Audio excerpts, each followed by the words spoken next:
Alright, one reason I selected this image is that I wanted an example of an image that the quick selection tool might not be that good at creating a selection from. I just want to select this one slice here, but because it's on top of other slices, the image you're selecting looks a lot like the image you don't want too. And so this poses some problems for the quick selection tool. And I'll demonstrate here a little bit. As I start drawing in here, I've got that inner part of the orange. Now as I move out here to get like the white area, it's getting that. If I try to get out to the rind, suddenly it's selected everything. So I hold down the Alt key and start taking stuff away, but it's taking away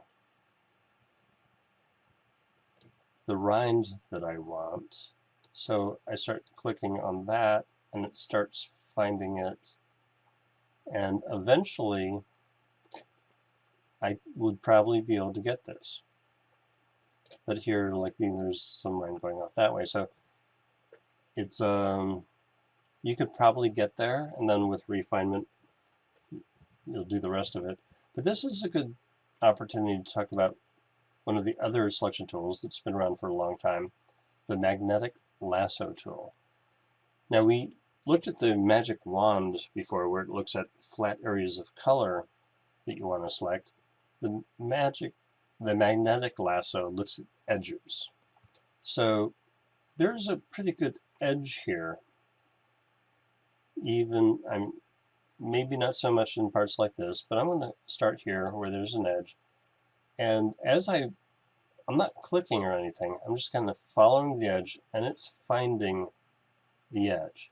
Now, sometimes it'll where there's very little distinction, it veers off, so I'm going to hit backspace, and I'm going to click there to tell it, oh, this is the edge I'm looking at, and follow along.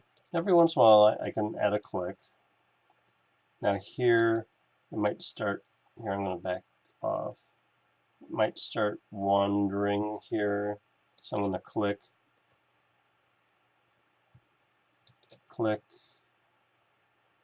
and you do want to kind of mouse over where the edge is, because that's where it's looking. So as I go along, I'm just clicking every once in a while when it's on the right edge. Some areas it gets a little trickier. You know, if it's really, like, I'm not clicking now, this is all so obvious that it's finding the right edge the whole way around. Now I'm clicking here because this is getting a little tricky here. And then I come back here, there's a little circle indicating closure, and I've closed that. Now this is going to be a pretty smooth edge. With the quick selection tool, even when you get the right edge, sometimes it's a little noisy as it's looking at the pixels to either side of your selection. But this is pretty good. If I go into select and mask, you know, a little bit of a bump there. And this is probably actually appropriate and natural that there's an indentation there. A few other places, probably more of a mistake. Again, smoothing could eliminate some of that. And I could get a pretty good selection here. And I'm going to click OK. So that's the magnetic lasso. It's looking for edges. Like if sometimes I've worked with statues, or you have, like, granite stone texture, and you want to select just part of the statue, but the part of the statue you're selecting looks exactly like the parts you don't want. It's the same material, the same texture, but there's usually a edge created by the shading that you want to follow, and this is a tool that will work for that. Now, I actually don't want that selection, so I'm using that to show you, but really I'm going to use this for the lips, and I just want to use this part here. So I'm going to throw away that beautiful selection made. I'm going to look at this, and that looks lovely. I'm going to say OK. And I am going to copy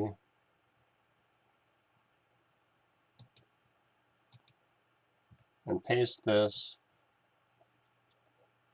use the move tool, show you something. I'm going to use this for lips. You know, it's kind of fleshy, but I want a bigger lower lip, so I'm going to do that. I'm going to click OK.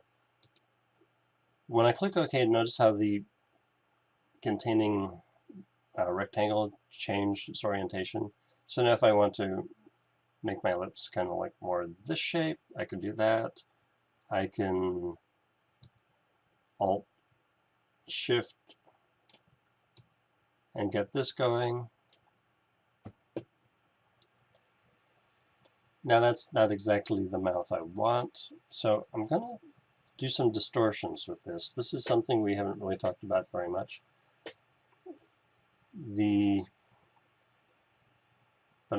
With all the transformations I'm doing, I'm going to start wondering if I shouldn't do this as a container. So I'm going to convert to a smart object,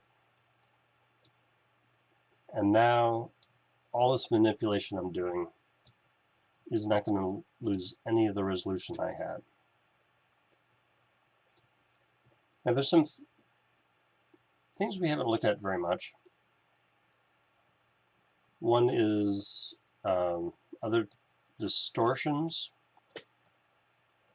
If I hold down the Control key and I click on this handle on the side here, notice that I can do a shearing of the selected object. If I click on the corners, I can pull that corner out to create a distortion of the object. If I go off to the side here, of course, I can do a rotation. If I right-click, you can see that there's scaling, rotation, skewing, perspective, distort, and warp.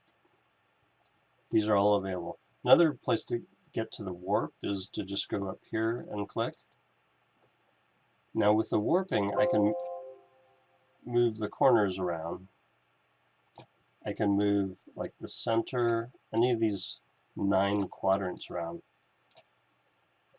And what I want to do is I want to get kind of a little more smiley kind of a look here. So I'm going to bring the sides up, the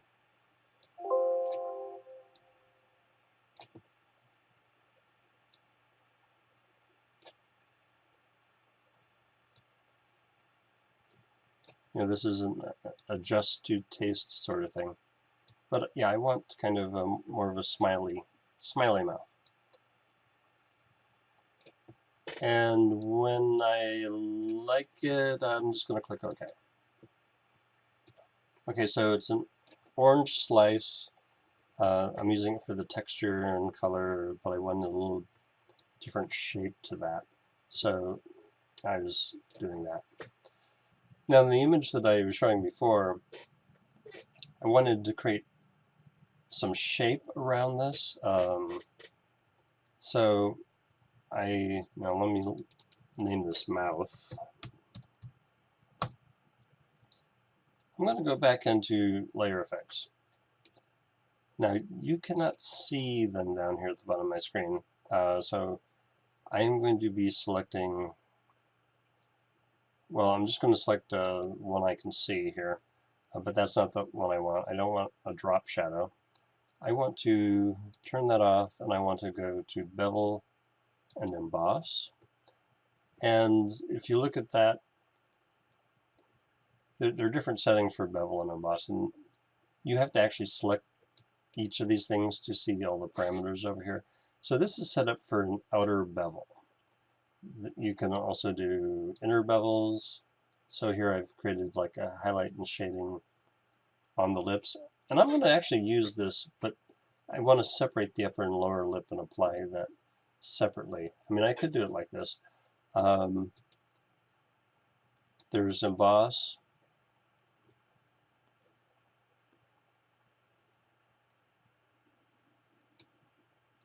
So I can change the size of this. That's actually fairly close to the look I want. See, that's hard, soft. I could reverse the direction of this, but I don't want to. There's the depth, so I can vary how much of this we have here.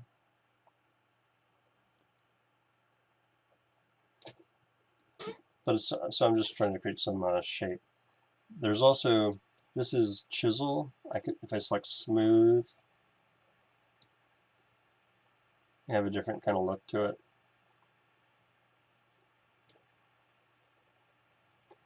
And of course, and then there's the angle of the light here.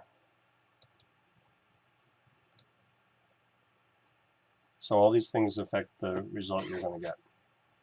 Now, I'm not going to keep playing with this. There are a couple things I want to point out. Similar to when I was working with the concave like eye sockets, I set the shadow mode to not use black, but a dark green picked from the image, and a highlight color also picked from the image. The defaults here are white and black. For highlights, screen blending mode is the default. So that's what you use when you're adding light. Multiply is what you use when you're creating shading or shadow. You can adjust the opacity of these things. So if I want to back that off a little bit, which I think I probably want to do, could do that. We'll keep a little bit of a shadow going there. All right, so I'm not going to mess with this anymore, but there are a lot of different things you can vary here, including the contour. I'm going to leave that straight and click OK. Now I want each lip, the upper lip and lower lip, to have its own kind of shading. So what I'm going to do, right now it's a smart object. I'm going to duplicate that, and I'm going to remove the effects. But I want to cut this apart, so I need to make this not a smart object. So I'm going to go in here. Now if you right click on the image, you get a different menu than if you click over here on the layer itself. And I'm going to go in here and I'm going to rasterize this so it's not a smart object anymore. It's just pixels. But this will allow me to go in and cut the two lips apart. And for this, I'm going to use a selection tool that we have not used yet. I want to use them all here at some point. I mean, I could just do a free-form lasso, but have a little more control. I'm using my mouse here to do this. I'm going to use the polygonal lasso just so I can create a straighter edge. I'm going to click here, and so this is doing straight lines.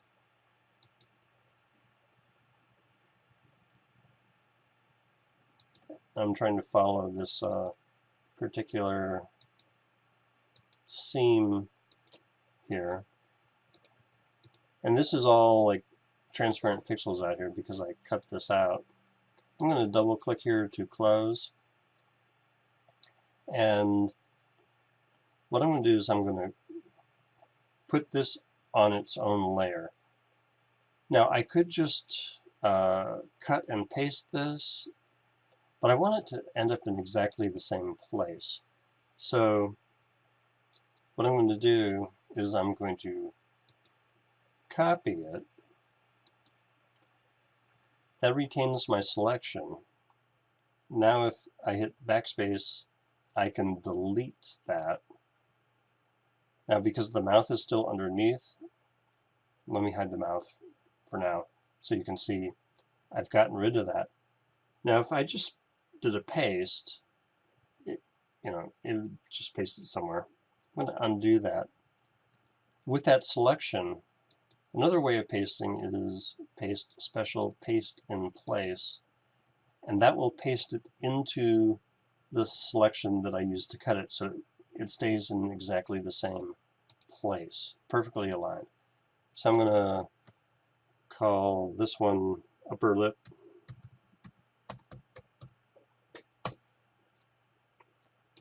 and this lower lip.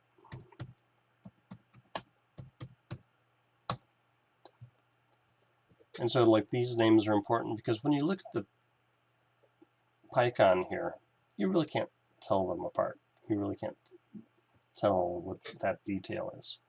So I'm going to turn the mouth back on. Now we don't see the lips anymore, but we see the effect around them. Now if I go and I apply, turn off, I want to do bevel and emboss. And here you see I'm creating some shading on the lip. So if I select bevel and emboss, I can see the different parts of it here. I'm going to just select white and black here. So we're just getting shading. It's doing emboss, which is what I want. I just want an inner bevel. I don't want anything outside at all. One thing I could do here that I did on the other one is I could do a color overlay. So if I wanted to tint this, I could select a pink and then use the color blending mode to make a pinker version of this.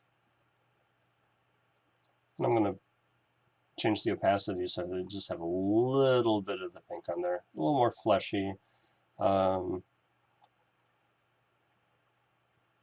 going to say OK there, and I'm going to alt drag that to the other lip so that I've got two lips. All right, so you know, it looks a little funny to me, but you know, I'm just showing like the techniques here. See what I think about it at the end. Now, if I wanted to move the whole mouth around, I've got all these separate parts now. I might want to go through and select the upper lip and go down to the mouth and shift click to select all those. And I could create a folder here, which is a group, and you know, it puts everything in the folder that I'm going to call mouth. So now I have a group called mouth, and if I select that, then let me turn off auto select. Auto select means that selected the thing I clicked on, but here I want this whole thing. So if I just use the move tool, it's going to move that whole group around as a unit. So I want to leave more room for the nose or more room for the bow tie. You know, now it's a group that I can move around all together. Now I have a group that I can move as a unit.